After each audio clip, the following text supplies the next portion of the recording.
নমস্কার, ব্রেকিং বাংলায় আপনাদের স্বাগত। আমি জয়ন্ত মজুমদার। আমাদের বিরোধী দলনেতা শুভেন্দু অধিকারীর মন কি ভালো নেই? তাই কি তিনি এখনো সেই উপনির্বাচনের প্রচারে নামছেন না, যেখানে সুকান্ত মজুমদার বা দিলীপ ঘোষরা নেমে পড়েছেন? একটু অনীহা কি সেই উপনির্বাচনের প্রচারে নামা নিয়ে? তো এই নিয়ে বিজেপির অন্দরে চর্চা শুরু হয়েছে, শুভেন্দুর ঘনিষ্ঠ বৃত্ত চর্চা শুরু হয়েছে যে শুভেন্দুর কি সত্যি মন মেজাজ ভালো নেই। কারণ ভোটের আগে তার যে প্রাণবন্ত মেজাজ দেখা গিয়েছিল, ভোটের ফল বেরোনোর পরে যত দিন যাচ্ছে দেখা যাচ্ছে যে শুভেন্দু অধিকারী ক্রমশ একটুখানি অন্যরকম হয়ে যাচ্ছেন। আর তার সেই ঝাঁজ আর দেখা যাচ্ছে না, ঝাঁজটা অনেকটাই কমে গিয়েছে।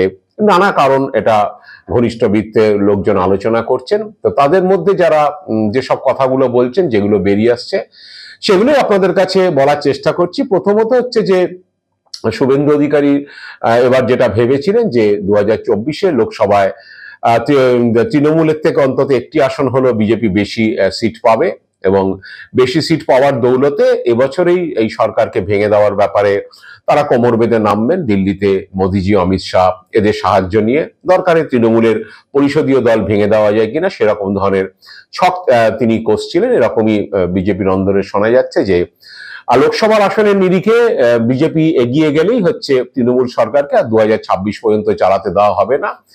তার আগেই পরিষদীয় দল ভেঙে, তৃণমূলের পরিষদীয় দল ভেঙে সরকার ভেঙে দেওয়ার দিকে তারা অগ্রসর হবেন এবং সেই পদক্ষেপগুলো শুরু করবেন যাতে মাস ছয়েকের মধ্যে কিছু একটা করে দেওয়া যায়।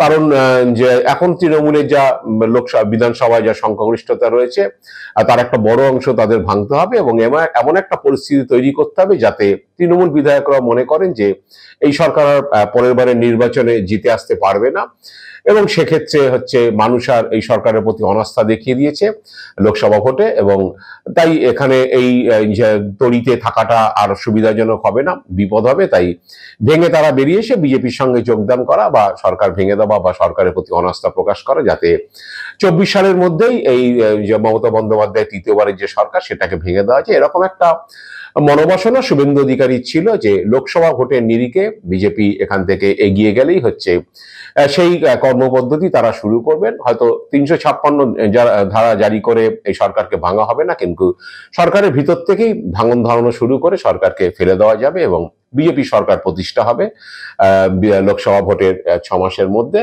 এরকম যে প্ল্যান প্রোগ্রাম শুভেন্দুদের ছিল। তো সেটা ফল প্রকাশের পরে সেটাতে ধাক্কা খেয়েছে এবং বোঝা যাচ্ছে যে সেটা সম্ভব নয়। এবং শুধু সম্ভব নয় তা নয়, তারপরেও যেটা দেখা যাচ্ছে শুভেন্দু মন খারাপের আরো কারণ হচ্ছে যে গতবার লোকসভা ভোটে 2019-এ বিজেপি এখানে 121টি বিধানসভা ক্ষেত্রে এগিয়েছিল, তারপরে 2 বছরের মাথায় ভোটে সেটা 77-এ নেমে গিয়েছে। কিন্তু এবারের ভোটে 90-92টা বিধানসভা ক্ষেত্রে বিজেপি এগিয়ে থাকলে সামনের 2 বছরের মাথায় সেটা 77-এর থেকে আরো নিচে নেমে যেতে পারে। সুতরাং 2 বছর বাদে বিজেপি এখানে ক্ষমতায় আনার যে বাসনা, মনোবাসনা, সেটা হয়তো পূর্ণ হবে না। এবং শুভেন্দু বা বিজেপির দলের অন্দরে এই চর্চাও শুরু হয়েছে, শুভেন্দু ঘনিষ্ঠ বৃত্তের চর্চা শুরু হয়েছে যে শুভেন্দু অধিকারী নিজের জেলায় 2টি লোকসভা আসন তিনি জিতিয়েছেন বটে, কিন্তু সেই দুটো লোকসভা আসনের যা ফলাফল, যা মার্জিন দেখা গিয়েছে, তাতে 2টি আসনে 1,20,000-এর মতো ভোটে বিজেপি এগিয়ে আছে এবং 15টি বিধানসভা ক্ষেত্রে এগিয়ে আছে, 16টি বিধানসভা ক্ষেত্রের মধ্যে পূর্ব মেদিনীপুরে। কিন্তু গড় ভোটটা খুব বেশি নয়, কারণ 1,20,000 ভোট, এই গড়ে 16টি বিধানসভায় 7,500-এর মতো মার্জিন। একটিতে অবশ্য তৃণমূল এগিয়ে আছে, পটাশপুরে। বাকি যেগুলো আছে 7,000-8,000 মার্জিনে, গড় মার্জিন আমি বলছি, কোনটাতে বেশি আছে কোনটাতে অনেক কম আছে। তো সেক্ষেত্রে দাঁড়িয়ে 2 বছর বাদে ভোটে 15টা বিধানসভা কেন্দ্র বিজেপি ধরে রাখতে পারবে তার কোনো গ্যারেন্টি নেই। কারণ হচ্ছে অনেক কম মার্জিনে যেটা আসন সেগুলো তো হেরেও যেতে পারে। কারণ গতবারের যে ভোট হয়েছিল 2021 সালে, সেখানে তৃণমূল 9টি আসন এবং বিজেপি 6টি আসন জিতেছিল, 7টি আসন জিতেছিল। তো এবারে সামনের 2 বছরের মাথায় ভোট হলে পূর্ব মেদিনীপুরে 15টি আসনই ধরে রাখতে পারবে বিজেপি, তার কোনো গ্যারেন্টি নেই, কারণ মার্জিন খুবই কম। তো এই একটা ব্যাপার। এবং অবিভক্ত মেদিনীপুর ধরলে সেখানে ফল আরো খারাপ হয়েছে, কারণ শুভেন্দু শুধু পূর্ব মেদিনীপুর না, পশ্চিম মেদিনীপুরে 2টি আসন এবং ঝাড়গ্রামের আসন, সেগুলো জিতিয়ে আনাও তার একটা চ্যালেঞ্জ ছিল, কিন্তু সেগুলোতেও বিজেপি হেরেছে।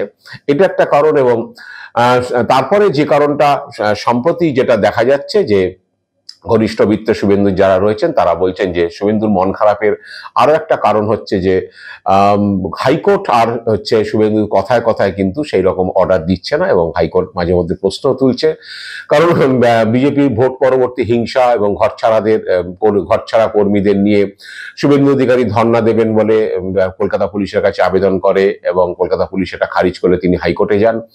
হাইকোর্টে যখন সেটা শুনানি চলে তখন বিচারপতি প্রশ্ন করেছিলেন যে, এবং সেখানে শুভেন্দুর আইনজীবী বলেছিলেন যে অক্টোবর মাসে যখন অভিষেক বন্দ্যোপাধ্যায় সেখানে হাইকোর্ট চত্বরে ধর্ণা দিয়েছিলেন, তাহলে এরা কেন বিজেপি বা শুভেন্দু অধিকারী ঘরছাড়াদের নিয়ে কেন ধর্ণা দিতে পারবেন না? তখন বিচারপতি প্রশ্ন তুলেছেন, একজন করেছেন বলে কি আরেকজনকে করতে হবে? কারণ বিচারপতি সব বিষয়ে কিন্তু আর শুভেন্দু অধিকারী যে প্রায়োরিটি বা যে দাবি সেগুলোকে মানছেন না। তিনিও প্রশ্ন তুলতে শুরু করেছেন যে সব কেন আগে ও করেছে বলে এটা করতে হবে, এবং বিকল্প জায়গায় ধর্নারও প্রস্তাব দেওয়া হয়েছিল হাইকোর্টের বিচারপতির তরফে। তো যাই হোক, সেই বিষয়টাতে শুভেন্দু অধিকারী ধাক্কা খেয়েছেন, কারণ তিনি এখন যা দাবি করছেন, ভোটের আগে যেটা দেখা গিয়েছিল, লোকসভা ভোটের আগে তিনি যে সমস্ত বিষয় নিয়ে আদালতে গিয়েছিলেন, হাইকোর্টের দ্বারস্থ হয়েছিলেন, বেশিরভাগ ক্ষেত্রেই হচ্ছে তার পক্ষেই রায় হয়েছিল বা আদেশ হয়েছিল। কিন্তু ভোটের পরে দেখা যাচ্ছে যে তিনি যে দাবি নিয়ে যাচ্ছেন, বিচারপতিরা সেই নিয়ে প্রশ্ন তুলছেন। তিনি দাবি করলেই সেই দাবির সপক্ষে আদেশ হচ্ছে না। এবার রাজ্য সরকার যদিও বলেছে যে তাকে 4 ঘন্টা জন্য কোন একটা রবিবার দিন 4 ঘন্টা তিনি ধর্নায় বসতে পারেন। তো সেটা নিয়ে এখনো নিষ্পত্তি হয়নি, কারণ সামনের সপ্তাহে মঙ্গলবার তার শুনানি রয়েছে। রাজভবনের সামনে তারা ধর্না দিতে পারবেন কিনা।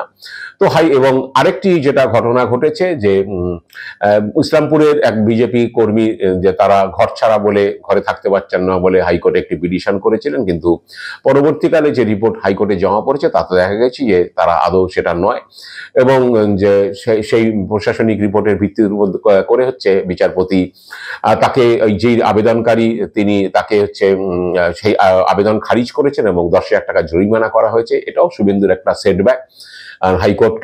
হাইকোর্টকে যে কোনো আবেদন করেই হচ্ছে সেটার পক্ষে রায় বের করে নেওয়া হচ্ছে বা আদেশ তার পক্ষে চলে আসছে। এটা সম্প্রতি হচ্ছে না, বিশেষ করে লোকসভা ভোটের ফলাফলের পরে। কারণ আমি জানি না, হয়তো কোনো বিচারপতি লোকসভা ভোটের আগে যেভাবে পদক্ষেপগুলো করছিলেন, তারাও হয়তো লোকসভা ভোটের পরে হাওয়া বুঝে এখন তারা শুভেন্দুর সব আবেদন বা বিজেপির সব আবেদনে সাড়া দিচ্ছেন না। এটাও শুভেন্দুর মন খারাপের বোধহয় অন্যতম কারণ। তো সেই কারণেই এখন যেটা বিজেপি সূত্রে জানা যাচ্ছে যে 4টে লোকসভা বিধানসভা নির্বাচন রয়েছে 10 জুলাই, সেই 4টে বিধানসভার মধ্যে 3টি বিজেপির যে 21 সালে জিতেছিল, একটি তৃণমূল জিতেছিল। যে 3টে বিজেপি 21 সালে জিতেছিল সেই 3 এমএলএ তৃণমূলে যোগদান করায় এবং তারা লোকসভা ভোটে লড়াই করায় সেই আসনগুলি খালি হয়েছে। এবং চতুর্থ যেটি তৃণমূলের দখলে ছিল মানিকতলা, আপনারা জানেন, সেখানে সাধন পাণ্ডের মৃত্যুর জন্য সেই আসনটি খালি হয়েছে। তো এবার যেটা দেখা যাচ্ছে যে 3টি আসনেই কিন্তু বিজেপি এবারের লোকসভা নির্বাচনে ভালো মার্জিনে তারা এগিয়ে রয়েছে। রায়গঞ্জে প্রায় 47,000 ভোটে এগিয়েছিল লোকসভা ভোটে গত সদ্য সমাপ্ত লোকসভা ভোটে। বনগাঁতে রানাঘাট দক্ষিণে প্রায় 37,000 ভোটে বিজেপি এগিয়েছিল, এবং বনগাঁ লোকসভা কেন্দ্র অন্তর্গত বাগদা বিধানসভায় সেখানেও প্রায় 20,000-এরও বেশি ভোটে বিজেপি এগিয়েছিল। শুধুমাত্র বিজেপি মানিকতলায় পিছিয়ে ছিল। কিন্তু দেখা গেছে যে 3টি বিধানসভা নির্বাচনে যে অনেকেই মনে করছেন যে এই 3টি বিধানসভা নির্বাচনে বিজেপি জিতে আসলে যে 77 বিধায়ক থেকে যে ভাঙন ধরেছে, যে 6-7 জন ইতিমধ্যে বেরিয়ে গেছেন, আবার নতুন করে 3 জন বিধায়ক বিজেপির আবার বাড়তে পারে, এরকম একটা অঙ্ক রয়েছে। কিন্তু যেটা দেখা গিয়েছিল গতবার লোকসভা তৃণমূল খারাপ ফলের পরেও যখন বিধানসভা 2টি আসনে রানাঘাটের সাংসদ জগন্নাথ সরকার তিনি শান্তিপুর থেকে জিতেছিলেন, এবং কুচবিহারের সাংসদ নিশীথ প্রামাণিক তিনি দিনহাটা থেকে বিধানসভা ভোটে রানাঘাট থেকে শান্তিপুর থেকে রানাঘাটের সাংসদ জগন্নাথ সরকার এবং যে কুচবিহারের যে সাংসদ নিশীথ প্রামাণিক তারা তিনি দিনহাটা থেকে জিতেছিলেন, কিন্তু বিধানসভা ভোটের পরে পরেই যে উপনির্বাচন হয় সেই উপনির্বাচনে দুটি আসনই কিন্তু বিজেপি বিরাট ভোটে হেরে গিয়েছিল। তো এবারও অনেকে আশঙ্কা করছে যে লোকসভায় 3টি বিধানসভা ক্ষেত্রে যে উপনির্বাচন হচ্ছে সেই বিজেপির দখলে থাকা সেই 3টি বিধানসভায় বিজেপি আদৌ ধরে রাখতে পারবে, তো এই নিয়ে চর্চা শুরু হয়েছে। যদিও বড় মার্জিনে জিতে আসে, লোকসভাতে এগিয়ে রয়েছে, সেক্ষেত্রে জেতা উচিত। ইতিমধ্যেই হচ্ছে সুকান্ত মজুমদার, দিলীপ ঘোষ তারা মানিকতলা, রানাঘাট দক্ষিণ, বাগদা এবং রায়গঞ্জে তারা নির্বাচনী প্রচার করেছেন, কিন্তু শুভেন্দু অধিকারী এখনো নামেননি, যেটা দলীয় সূত্রে খবর। এবং রাজ্য সভাপতি সুকান্ত মজুমদারও যেটা সংবাদ মাধ্যমকে বলেছেন যে তারা এই 3টি আসনেই জিতবেন বলে আশা করছেন। তবে যেহেতু উপনির্বাচন সেইভাবে হয় না, স্বাভাবিকভাবে ভোট প্রক্রিয়া হয় না, সে কারণে হচ্ছে তাদের একটা ভয় থেকেই যাচ্ছে। তবে যদি ফেয়ার ইলেকশন হয় তারা 3টি আসনে জিতবে এবং মানিকতলাতে তারা লড়াই দেবেন। কিন্তু দলের অন্দরের খবর যে কবে শুভেন্দু অধিকারী এই বিধানসভা উপনির্বাচনের জন্য মাঠে নামবেন তা সুকান্ত মজুমদার নিজেও জানেন না, কারণ তিনি দলের ভিতরে বলেছেন যে এটা শুভেন্দু অধিকারীর মর্জি, তিনি কবে নামবেন না নামবেন। শুভেন্দু যদিও প্রথম থেকেই এবারের উপনির্বাচন নিয়ে অনেকটাই অনীহা দেখিয়েছেন। তিনি লোকসভা ভোটের পরেই তিনি সাংবাদিক সম্মেলনে বলেছিলেন যে নির্বাচনে প্রার্থীপদ ঠিক করা, নির্বাচনের স্ট্র্যাটেজি, যাবতীয় সাংগঠনিক বিষয়টা সংগঠন দেখে, তিনি শুধু প্রচারের কাজে থাকবেন। এবারে যে উপনির্বাচনের প্রার্থী নিয়ে, বিধানসভা 4টে উপনির্বাচনের প্রার্থী নিয়ে যে বৈঠক হয়েছে সেই বৈঠকে শুভেন্দু অধিকারী ছিলেন না, এবং তিনি এটা বোঝাতে চেয়েছেন যে তিনি প্রার্থী নির্বাচন বা বাকি ভোটের সাংগঠনিক বিষয় তিনি মাথা গলাতে চান না, তিনি শুধুমাত্র প্রচারের কাজেই থাকবেন। যদিও অনেকে বলছেন যে শুভেন্দু প্রার্থী নির্বাচনের ক্ষেত্রে শুভেন্দুরও মতামত যে দিল্লি নেয়, কারণ যেহেতু তিনি বিরোধী দলনেতা এবং বিধানসভার বিধায়ক হিসেবে জিতে শুভেন্দুর যেখানে বিধানসভায় রয়েছেন সেখানেই তারা যাবেন, সেই বিধানসভাতে যাবেন বলে বিরোধী দলের তার মতামত না হয়, যাই না বিজেপি কেন্দ্রীয় নেতৃত্ব তার মতামত নিচ্ছে কিনা। এখন যেটা জানা যাচ্ছে দলের অন্দরে যে 3টি জেতা আসনে, সেই 3 জেতা আসনে 3 সাংসদকেই দায়িত্ব দেওয়া হয়েছে সেই 3টি বিধানসভা আসন জিতিয়ে আনার জন্য। কেন্দ্রীয় নেতৃত্ব জানিয়ে দিয়েছেন যে উপনির্বাচনে তারা কেউ প্রচারে আসবেন না, রাজ্য নেতৃত্বকে প্রচার করতে হবে। তবে শুভেন্দুর এখনো পর্যন্ত প্রচারে না নামা নিয়েই হচ্ছে আলোচনা চলছে। অনেকেই মনে করছেন যে তাহলে কি শুভেন্দু সত্যি উপনির্বাচনগুলো নিয়ে তার অনীহা প্রকাশ করেছেন যেটা গোড়া থেকে, সেটাতেই রাখবেন, নাকি তিনি প্রচারে নামবেন। অনেকেই বলছেন তার মন মেজাজ ভালো না, মন খারাপ নানা কারণে, ভোটের ফল খারাপ হওয়া, হাইকোর্টে আর এখন কি বলে কথায় কথায় তার মনের মতো করে আদেশ না পাওয়া, হাইকোর্ট থেকে ঠক্কর খাওয়া, এইসব বিষয়ে তার একটু মন খারাপ রয়েছে, তিনি মানসিকভাবে একটু বিধ্বস্ত, সেই কারণে হয়তো উপনির্বাচনের প্রচারে সেইভাবে অংশগ্রহণ করতে পারেননি বা এখনো পারছেন না। জানি না, আগামী 7-8 দিন সময় রয়েছে, এখনো 8 জুলাই পর্যন্ত নির্বাচনী প্রচার রয়েছে, তার মধ্যে শুভেন্দু অধিকারী নামেন কিনা প্রার্থীদের হয়ে এবং তিনি জেতানোর জন্য সচেষ্ট হন কিনা তার দিকেই বিজেপির কর্মী নেতারা তাকিয়েছেন। আমরাও তাকিয়ে থাকবো আগামী দিনে তিনি কি পদক্ষেপ করেন এবং আবার সেই আগের ফর্মে তিনি ফেরেন কিনা, কারণ এখন অনেকটাই তিনি নিষ্প্রভ। এখন আর কথায় কথায় তিনি তৃণমূলকে বা মুখ্যমন্ত্রীকে বা অভিষেক বন্দ্যোপাধ্যায়কে কথায় কথায় চোর সাব্যস্ত করা, এইগুলো কিছুটা বন্ধ রয়েছে তার। জানি না সেই পূর্ণ মেজাজে শুভেন্দু অধিকারীকে দেখা যাবে কিনা, নাকি তিনি মানসিকভাবে বিধ্বস্ত থাকবেন। আজ এ পর্যন্তই। আপনারা ভালো থাকবেন, সুস্থ থাকবেন। নমস্কার।